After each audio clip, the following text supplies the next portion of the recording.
Hey guys, so it's that time again, convention vlog time.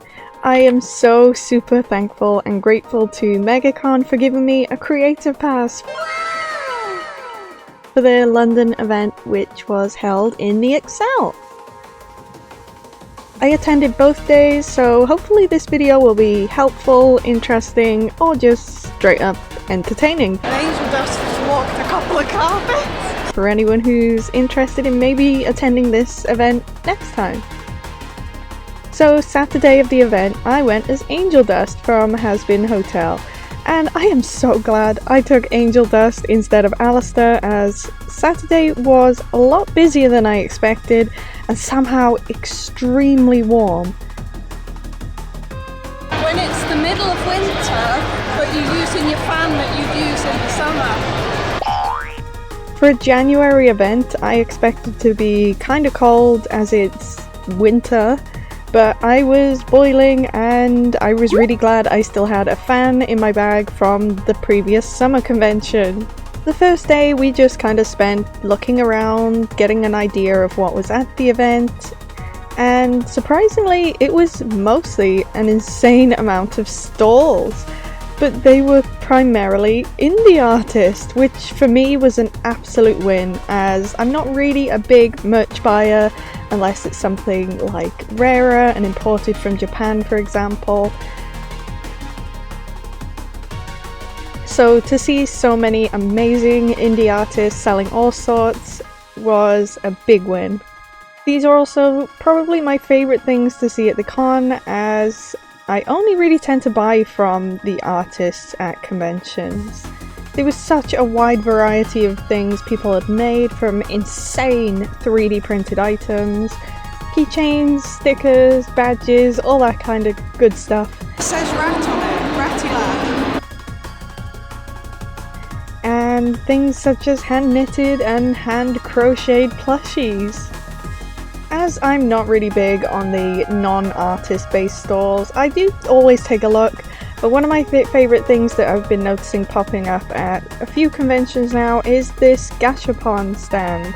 Bandai Namco tend to bring this, and I think it's just a really cute and fun idea, as I don't really see this sort of thing outside of conventions, as they seem to be much more well known in Japan, but honestly I just like the artists the most. Aside the usual fan artists, there was also a really nice set of comic book creators, which had their own independent art and comic books, which was placed right next to the artist alley and the creator artist, which I felt honestly was the most organised and easiest place to shop, as all the artists were in one sort of area, which was good to not miss out on seeing anything. The layout for this event I generally felt was one of the best I'd seen at a convention, as the rows were easy to navigate, I didn't feel like everything was scattered all over the place, and I don't think I missed out on anything because of this well laid out floor plan. So next on we got some things to do. There was a few things available. As always, every event seems to have a few guests you could meet. There wasn't really anyone I personally wanted to meet, but we managed to just film the guest area near the end, and there was some from Doctor Who, Torchwood, and various voice actors from various franchises. Something I really like about Megacon is they always have these really fun backdrops inside, which I think are really good for photos, videos, TikToks, and also with it being a really cold January event, these are so much nicer to take photos in front of instead of freezing outside to get some pictures.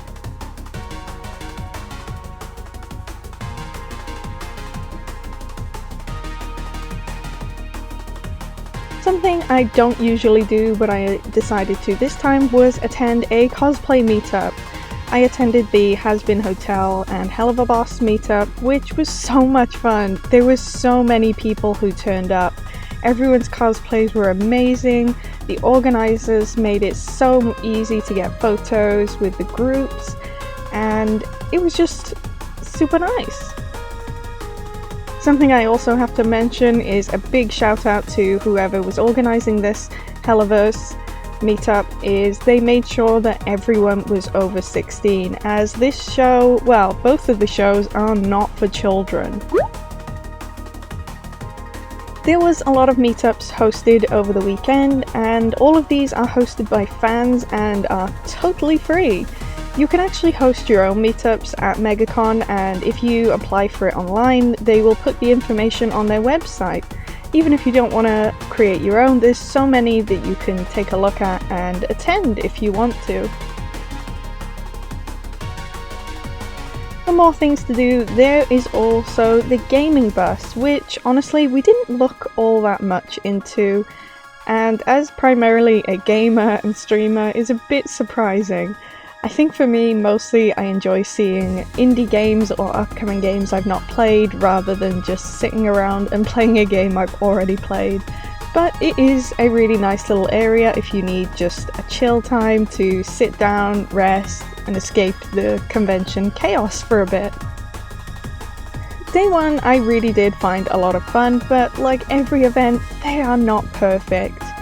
First off being the stages could be a little loud and overwhelming, but that is obviously a personal sensory issue. But I'm just mentioning this in case there is people who get overwhelmed by these loud areas. Something to be aware of, so you could maybe prepare with headphones or something like that.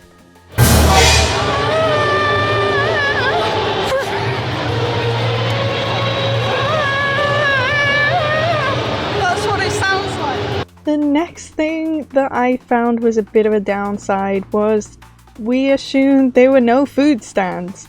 The Excel venue itself does have their own vendors sort of thing, but these are not the cheapest, and having been attending events in this venue for nearly 12 years,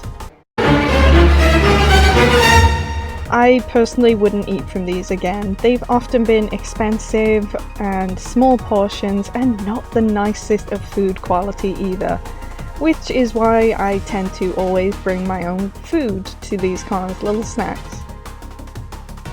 There was, however, near the end we found a little cafe stand, and nearby there was an ice cream van, but these seem to be the only food vendors we found, at least for the Saturday. I'm not sure if this is something to do with Megacon itself, or if it's just that there wasn't food vendors applying to attend, as I'm actually unsure how food vendors work at these events. Do they book in like normal vendors and pay for their pitch, or do the events have to organise them? Either way, there wasn't that much on offer, but because we were staying close by, food wasn't too big of an issue for me. And finally, my only other downside was there wasn't really anywhere to sit other than the floor. We managed to sit in the talk area on these benches near the end when there was no talks going on, but if you're like me, I don't really like to take up those seats when panels are happening, as I don't want to take it away from someone who wants to watch these panels, and I found the floor was not very clean, as I found out later on. I know. ASMR Angel Dust.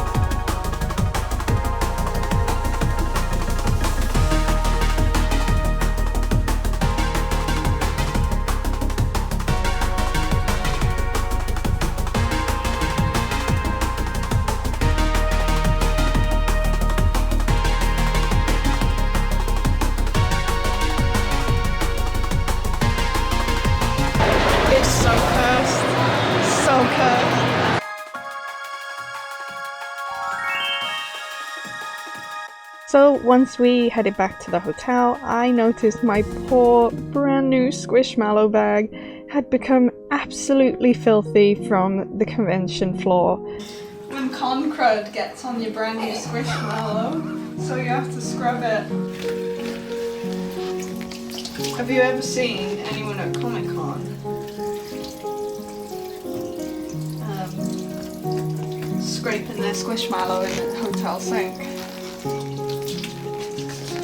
No? Well, you have tonight. Shh, shh.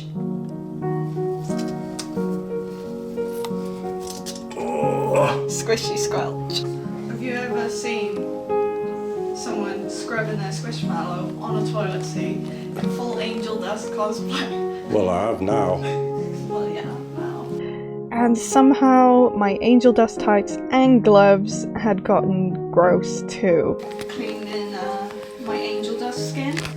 So please beware of this. It may have just been the London venue, or because it had been raining and it brought in a lot more grossness, but I did have my own little solution of getting all my stuff clean in the hotel without just soaking it in the shower, which I'm going to make a YouTube short of as my little convention survival tips in the future, so I hope that'll help somebody.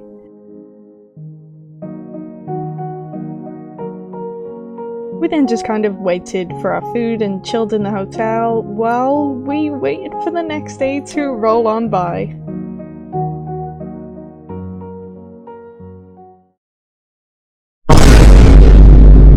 So Sunday came around and I was absolutely exhausted. Dark is a meme snorer. And I'm not very good with any noise, so I had maybe a whole hour of sleep, so the content for Sunday was much less than for Saturday. I went as Regina from DINO Crisis, which I think a whole 3 people recognised. Wow! Arriving before con was very, very cold.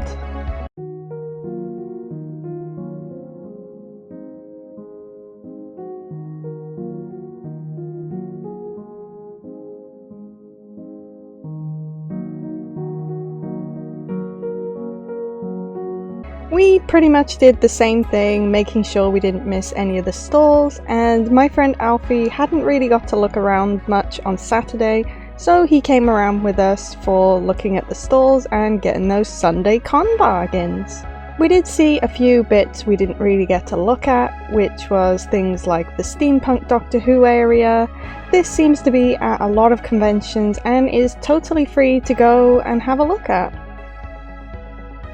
There was also this huge Megacon giant D&D dice, which was super cool.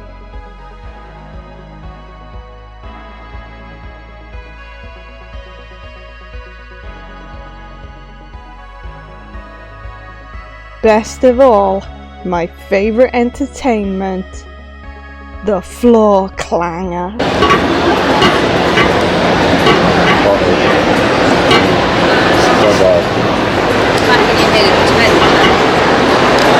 We did find a few stalls that we hadn't seen on the Saturday, such as Snag Tights, who were super lovely, and they even had a suggestion box for things we wanted to see as cosplayers. We definitely got to look around the merch stalls a lot more too, and found a holy grail, a candy store. As well as another convention staple, a Shrek. Around the merch area, I found a personal favourite, which was Genki Gear, who are at a lot of conventions and sell some of my favourite things, Squishmallows.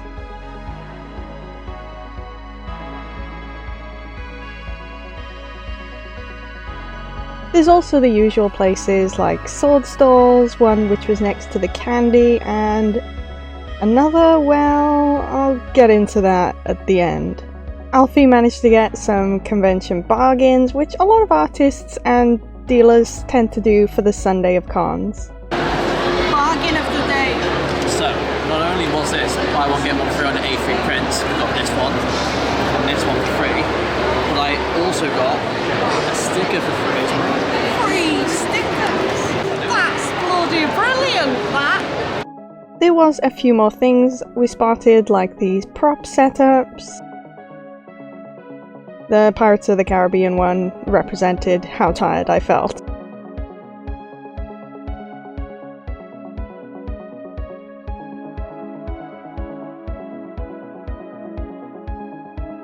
as well as more backdrops.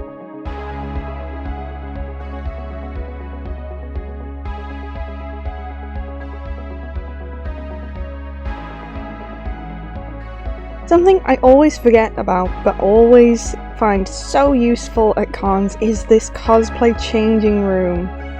These are completely free to use and can be so helpful even if you don't need to change your entire costume.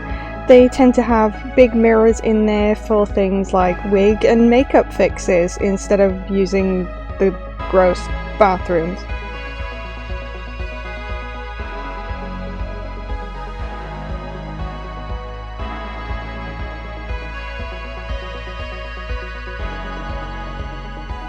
So my only downside to the Sunday, which in fact was nothing to do with Megacon itself, was one seller. They were selling props which I can only imagine were all likely from AliExpress and were insanely expensive. These Devil May Cry guns, I have these exact same ones and I only paid around £6 each on AliExpress. Unfortunately, there are a lot of people who do this and will inflate cheap items they've got from sites like Temu or AliExpress and even sell bootleg items.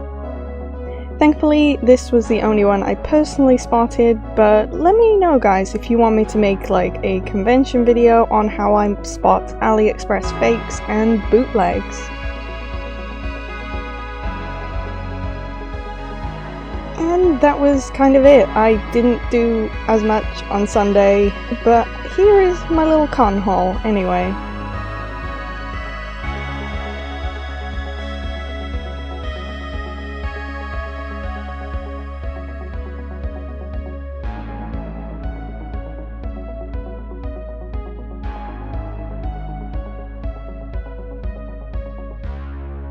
And that is it for this video guys. Thank you so much for watching and thank you to Megacon for giving me a creator pass.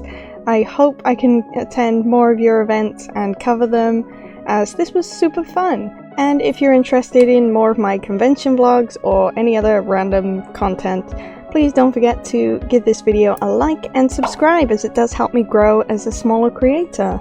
Thank you so much for watching guys.